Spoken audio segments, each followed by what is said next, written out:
1000 হাঁস পালতে আপনার খরচ হয়েছে 6 লাখ টাকা। এই 6 লাখ টাকা তো আপনি হাঁস বিক্রি করেই তুলতে পারবেন। আপনি যে 18 মাস ডিম দিবেন, এই 18 মাসে যে প্রতি মাসে আপনাকে 1 লাখ টাকা করে দিয়ে গেছে, সেটা কি করবেন? 18 মাস 22 মাস আপনি ডিম নেবেন, 22 মাসে আপনি খরচ বাদ দিয়ে প্রতি মাসে আপনি 50,000 টাকা করে পাইছেন।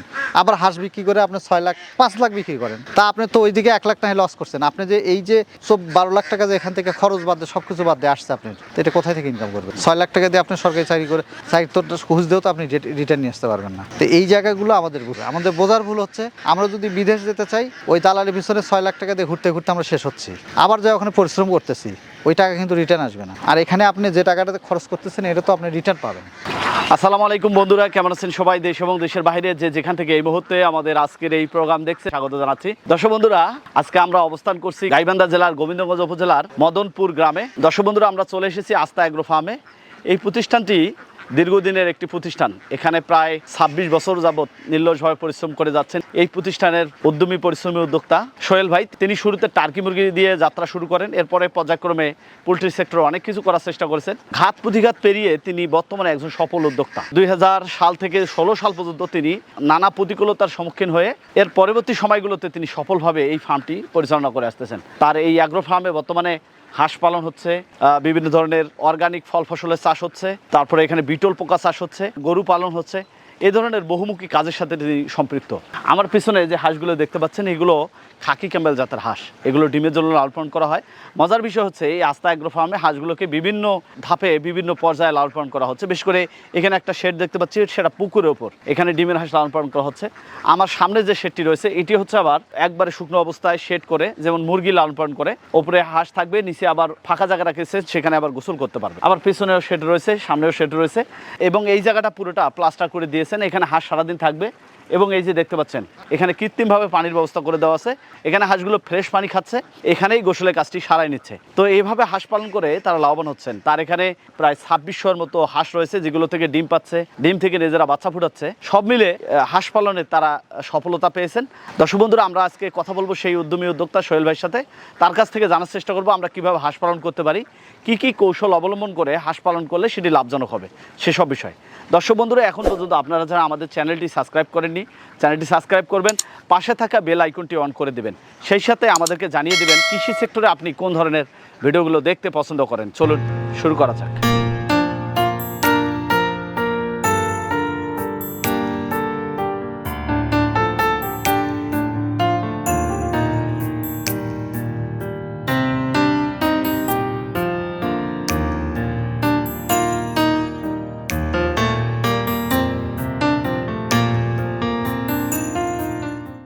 ভাই আসসালামু আলাইকুম। ওয়ালাইকুম সালাম রহমতুল্লাহ বরকাতুহু। ভাই কেমন আছেন ভাই? আছি আলহামদুলিল্লাহ। ভাই ভালো বিশাল আছেন? এগ্রো প্রজেক্ট গড়ে তুলছেন এখানে দেখতে পাচ্ছি। জি ভাই। এই পাশটাতে কি হচ্ছে? এই পাশটাতে আমাদের এগ্রিকালচারে বিভিন্ন সাদা এলাচ, কালো এলাচ, এই যে আঙ্গুরের গাছ, সবকিছু এখানে রাখছি। আর আমরা কিছু ফলজ বৃক্ষ লাগাইছি। এটা হলো আপনার রামবুদানের গাছ আর কি। এই প্রজেক্টটা কত বিঘা আছে? এটা 12 বিঘার উপরে আছে এখন। এখানে কি কি হচ্ছে এখন? এখন আমাদের হাঁসের প্রজেক্টটা চলতেছে, আর মাছের একটা প্রজেক্ট আছে, বিটল পোকা আছে, আর কৃষি প্রজেক্টের কিছু প্রজেক্ট আমরা ডেভেলপ করতেছি আর কি। আচ্ছা, তাহলে আজকে আমরা একটু হাঁস দর্শকদের দেখাই। হ্যাঁ হ্যাঁ হ্যাঁ, ইনশাআল্লাহ। একবারে আবদ্ধ অবস্থায় পালন করতে? হ্যাঁ, পুরো আবদ্ধ অবস্থায়। আমরা লেয়ার মুরগির যেরকম সেট করে, হ্যাঁ হ্যাঁ, ঠিক ওই সিস্টেমে আমরা হাঁসটা পালন নিয়ে আসতেছি আর কি। আচ্ছা, এখানে গোসল করতেছে? হ্যাঁ, এখানে গোসল করবে। এটা এদের ঘর, এটা বের হবে না। আপাতত যে ঘরে কাজ চলতেছে, এই কারণে আমরা বের করে দিছি। টোটালি ঘরে থাকবে। আচ্ছা, এখানে কতগুলো হাঁস আছে এখন? এখানে এখন বর্তমানে এই সেটে আছে আমাদের 1300-র মতো। মোট হাঁস কতগুলো? মোট হাঁস আছে আমাদের 2600 প্লাস। এই আপনার আস্থা এগ্রো লিমিটেডের যাত্রাটা কিভাবে শুরু হয়েছিল? আমাদের অফিস তো গোবিন্দগঞ্জ রংপুর রোডে বয়লিয়া মোড়ে চক্ষু হাসপাতালের পূর্ব পাশে। ওখানে আমরা 6টা মুরগি দিয়ে শুরু করি। শুরু করার কালীন সময়ে, টার্কির সময়, আমরা মোটামুটি এই 6টা মুরগি থেকে বাচ্চা ফুটে আস্তে আস্তে আমাদের সম্প্রসারণ হয়। তারপর ওখান থেকে আল্লাহর রহমত আমাদের এই পর্যায়ে চলে আসতে। 2000 সাল থেকে আমরা মূলত যাত্রা শুরু করি, এবং 2016 সালের পর থেকে আমার সফলতা আসতে থাকে আর কি। 16 বছরে স্ট্রাগল করতে গেছে। আমরা ধরেন চিকিৎসা সম্পর্কে আমাদের অত আইডিয়া ছিল না। এরপরে আমরা সঠিক জাত নির্বাচন করতে পারতেছিলাম না। যেখান থেকে প্রোডাক্ট কিনি সেখানেই প্রতারিত হই। এইরকম সমস্যাগুলো আমাদের গেছে আর কি। 16 থেকে এখন 26, প্রায় 10 বছর। এই 10 বছরে আলহামদুলিল্লাহ সফল। এই 10 বছরে আলহামদুলিল্লাহ আমাদের আসলে আল্লাহ যা চাইছি তার চেয়ে কয়েক গুণ বেশি আল্লাহ আমাকে দিয়েছে। আচ্ছা, এখন সফলভাবে কয়টা সেক্টর চলতেছে? এখন আমাদের প্রত্যেকটা সেক্টরই সফল। হাঁস পালনে কিভাবে সফল হলেন এই যে আবদ্ধ অবস্থায়, এটা একটু বলুন। আসলে হাঁস কিন্তু আমি খুব বেশি দিন হলে পারি না।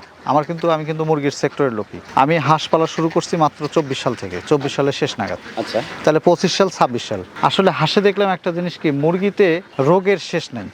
আমি একটা মুরগিকে 26টা পর্যন্ত ভ্যাকসিন শিডিউল মেনটেন করে দিছি, তারপর মুরগি টিকাইতে পারিনি। তো একটা মুরগি রেডি করার পরে, প্যারেন্টস রেডি করার পরে আপনার কাছে যখন স্বপ্ন সত্যি হতে যাচ্ছে, সেই মুহূর্তে যদি একটা রোগে অ্যাটাক করে, সেই মুহূর্তে আপনাকে বিক্রি করতেও তো আপনার খারাপ লাগবে। তো এই রকম সমস্যা আমি 2বার ফেস করছি। তো গরুতে আপনার খুরা ল্যাম্পি এসে, গরু ফার্ম আমার আছে, এইটাতে ল্যাম্পি এবং খুরা রোগ আপনি যতই চেষ্টা করেন, ভ্যাকসিন তো আসলো মাত্র 2 বছর হলে ভ্যাকসিন আপনি আসছে। এর আগে তো অনেক গরু এরকম আমার নষ্ট হয়ে গেছে। তো হাঁসে দেখলাম ওই রকম সমস্যাটা নাই। আপনি 1000 হাঁস পালছেন, আপনি অসুস্থতা যদি ভ্যাকসিন ঠিক থাকে, অসুস্থ হলে 2, 4, 5টা আপনি কাটবে, বাকিগুলো ঠিক হয়ে যাবে। ওদের তো ইমিউনি সিস্টেমটা ভালো, রোগ প্রতিরোধ ক্ষমতা ভালো, আপনি ওই জায়গাতে আপনাকে সেভ করবে। এখানে দেখতে পাচ্ছি আপনার পরিবেশটা অত্যন্ত ভালো, শেডগুলোও করেছেন আধুনিক উপায়, পাশাপাশি এখানকার খাদ্য ব্যবস্থাপনা অবশ্যই ভালো, যার কারণে এত সুন্দরভাবে হাঁসগুলো লালন পালন করতে পারতেছেন বা সক্ষম হয়েছেন। শেডগুলো কেমন করেছেন বা কেমন ধরনের পরিবেশে রাখতেছেন, এরপরে খাদ্যটা কেমন হয়, সেখানে কতটা খরচ হচ্ছে, সেখান থেকে কেমন প্রফিট আসতেছে? আসলে আপনি খাবারের আসলে পুষ্টিগুণটা, মানে আপনি খাবারের যে শিডিউলটা আছে, এই শিডিউলে দেখবেন হাঁসের খাবারের পুষ্টিগুণ কি, কোনটা কত লাগতেছে, এটা মেনটেন করে যদি আপনি খাবারটা দেন, হাঁসে আপনি পর্যাপ্ত ডিম পাবেন। আচ্ছা। যেটা কল্পনারও বাইরে। একটা লেয়ার মুরগি আপনি 18 মাস ডিম দেয়, আমি শুনছি, আমার যদিও নাই, আমার পরিচিত অনেক লোকের খামার আছে, কিন্তু একটা হাঁস তো আপনি 24 মাস পর্যন্ত ডিম দেবে ভাই। আচ্ছা, 6 মাস বেশি পাচ্ছে। 6 মাস আপনি বেশি পাচ্ছেন, এবং হাঁসের ডিম তো আপনি লেয়ার মুরগির চেয়ে দাম বেশি। আপনি হাঁসের ডিম এখন আজকের বাজারে হচ্ছে 15 টাকা, খাওয়ার ডিম পাইকারি কিনতে 15 টাকা, 15.5 টাকা, আর হ্যাসিং ডিমের রেট হচ্ছে 17-18 টাকা। তাহলে আপনি ওই ডিম কোথায়, আপনি একটা ডিমের দাম পাচ্ছেন আপনি 6 টাকা, 6.5 টাকা, আর এখানে আপনি পাচ্ছেন 18, 3 টাকা, 3 গুণ দাম বেশি পাচ্ছেন। তাহলে আপনি হাঁস খাবে কত, 7 টাকা থেকে 8 টাকা খাবে। ফিডের উপর নির্ভরশীল না হয় পুরোপুরি। আপনি আমাদের ভুট্টা ফার্মেন্টেশন আছে, যদি কারো সহযোগিতা লাগে আমরা করতে পারবো।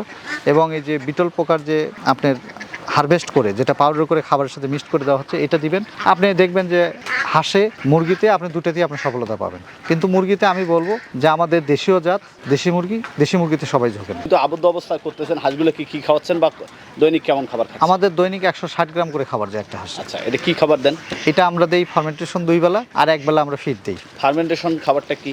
ফার্মেন্টেশন খাবারটা হচ্ছে ভুট্টা, লালিগুড়, ইস্ট, তারপরে আপনার আরেকটা আমাদের প্রোডাক্ট আছে যেটা হলো আপনার প্রোবায়োটিক। আচ্ছা। এই প্রোবায়োটিকটা বাংলাদেশে এটা একটা প্রতারণা আছে, দেখবেন বিভিন্ন জন প্রোবায়োটিক বিক্রি করে, আসলে এই প্রোবায়োটিকগুলো ভালো না, অধিকাংশ প্রোবায়োটিক খারাপ।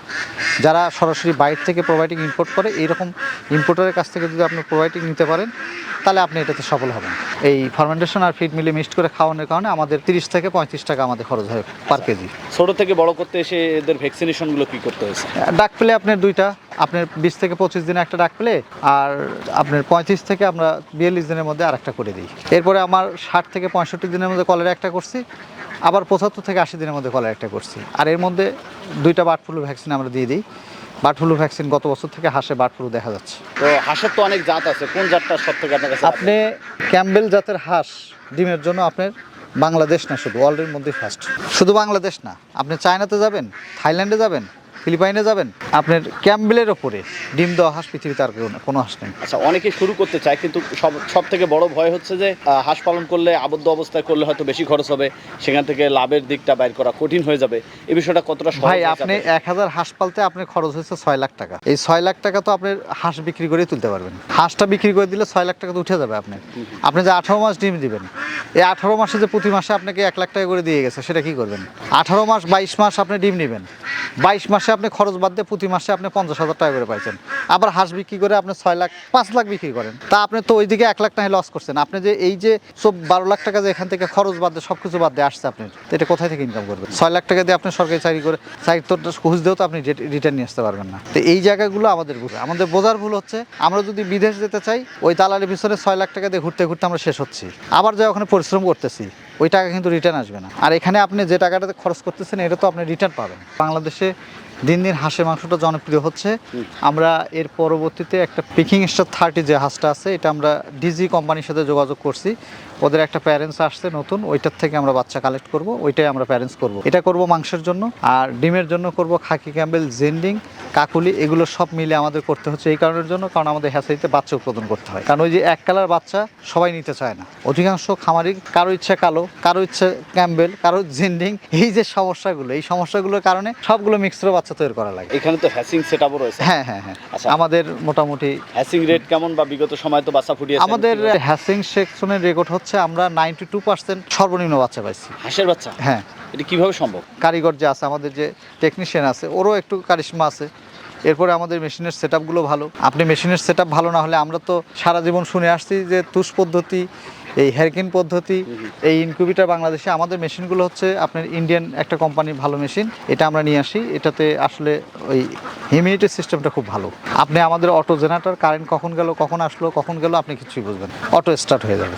এই জায়গাগুলো আপনাকে অটোমেশন করতে হবে, কারণ ডিম কখন কি চাচ্ছে মেশিনই আপনি দিয়ে দিতে হবে, তাহলে আপনি হ্যাসিং ক্যাপাবিলিটি ভালো পাবেন। আপনি আসলে উদ্যোক্তাদের উদ্দেশ্যে কি পরামর্শ দিবেন? আপনার বিশেষ করে হাঁস পালনের অভিজ্ঞতা। আমার বরাবরই একটা পরামর্শ থাকবে যে আপনারা ভালো খামার থেকে বাচ্চা সংগ্রহ করবেন, এবং যে হ্যাচারিগুলোতে মূলত মেইনটেনেন্স, যেগুলো বাচ্চা উৎপাদনের আগে ডিমের মেইনটেনেন্স, ডিম যে আপনি তাপ দিলে বাচ্চা হবে, কিন্তু ডিমের মধ্যে কিছু আমাদের মেডিসিন স্প্রে করতে হয়, যেগুলো ডিমের বাচ্চা বের হওয়ার পরও সেগুলো দরকার। কারণ বাচ্চাটাই যদি আপনার জীবাণুমুক্ত না হয়, তাহলে আপনি পরবর্তীতে ওই বাচ্চাটা তো ভালো প্রোডাকশন আসবে না, বাচ্চা আজকে রোগ হবে কালকে মারা যাবে, এই যে সমস্যাগুলো। এই জন্য আপনারা চেষ্টা করবেন ভালো খামারে গিয়ে, ভালো যেগুলো হ্যাচারি আছে সেগুলোতে গিয়ে বাচ্চা পাবেন। আপনি ওই হকার যায় বললো ভাই বাচ্চার রেট আজকে 22 টাকা, আপনি দেখলেন যে একটা হ্যাচারিতে বাচ্চার রেট 25 টাকা, আপনি মনে করছেন 3 টাকা কমে পাচ্ছি, বাচ্চা এটাই নেই।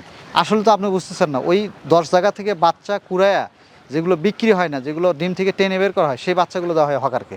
হকারকে দেওয়া হয়, হকারের উদ্দেশ্য হচ্ছে 2-4টা করে বাচ্চা গ্রামে গিয়ে বিক্রি করে। এই যে এই সমস্যাগুলো খামারিরা বেশি পড়ে। যেমন আমি 16টা বছর বিভিন্ন জায়গা থেকে বাচ্চা কিনে এই প্রতারিত হয়েছি। নাম বলবো না, অনেকের নাম আমার আসলে জানাও আছে। মানে আমার যেটা অভিজ্ঞতায় বলে আর কি, সেটা হচ্ছে যদি ভালো লোকের সংস্পর্শে যদি কোনো মানে নতুন উদ্যোক্তা না যায়, প্রথমে ধরে নিতে হবে যে আমি এটা লস হয়ে যাবে। আপনাকে বাচ্চা যখন দেবে তখনই তো আপনাকে এই লসটা, ক্ষতির সময় নতুন লোক পাইলেই যে এর কাছে কিভাবে নেওয়া যায়, এই যে ধারণাটা, এখান থেকে আমাদের দেশের লোক অনেকে বের হবে না। ধরেন 100 জন উদ্যোক্তার মধ্যে 10-15 জন উদ্যোক্তা সঠিক জায়গায় গিয়ে পৌঁছে, আর বাকিগুলো না পৌঁছার কারণেই এরা ব্যর্থ হচ্ছে। আমার একজন খামারি আমাকে বলতেছে যে আমি তো নতুন লোক, এই গতকাল রাতের ঘটনা, তাহলে আমি কিভাবে শুরু করতে পারি? আমি বললাম তোমার ফার্স্ট কাজ হচ্ছে তুমি আমার সঙ্গে 2 ঘন্টা বসে কাউন্সিলিং করবা, আমি কাউন্সিলিং করবো, এরপরে তুমি বাচ্চা কেন। তাহলে আমি কিন্তু বিক্রি করতে লাভ করতে পারতাম, কিন্তু কেন করলাম না? কারণটা হচ্ছে এই যে ও বাচ্চাটা কিনে টিকেতে পারবে কিনা, ও কমপ্লিট করতে পারবে কিনা, এটাই তো আমি নিশ্চিত না। তাহলে ওকে বাচ্চাটা দিলে কি সমস্যা হবে বোঝেন, করতে পারবে না। তো এখন এই জন্য আমার উদ্দেশ্য হচ্ছে আপনারা ভালো জায়গা থেকে আপনার সিলেকশন করেন বাচ্চা, এবং ভালো জায়গা থেকে ভালো মানের বাচ্চা নিলে আপনারা এখান থেকে গেইন করতে পারবেন। ভাই আপনার সাথে অনেক কথা হলো, হয়তো ব্যস্ততায় আছেন, কোথাও চলে যাবেন। জি, আমরা আপনার মূল্যবান সময় পেয়েছি, আমরা সেই জায়গা থেকে কৃতজ্ঞতা প্রকাশ করতেছি। আমি আশা করি আপনার এই আস্থা এগ্রো ফার্ম আগামীতে আরও ভালো করবে, এবং যে লক্ষ্য নিয়ে কাজ করে যাচ্ছেন সেটি আরও বৃহৎ পরিসরে করা সম্ভব হবে। এই আশাবাদ ব্যক্ত রেখে এখানে বিদায় নিচ্ছি। আসসালামু আলাইকুম। ওয়ালাইকুম সালাম রহমতুল্লাহ বরকাতুহু।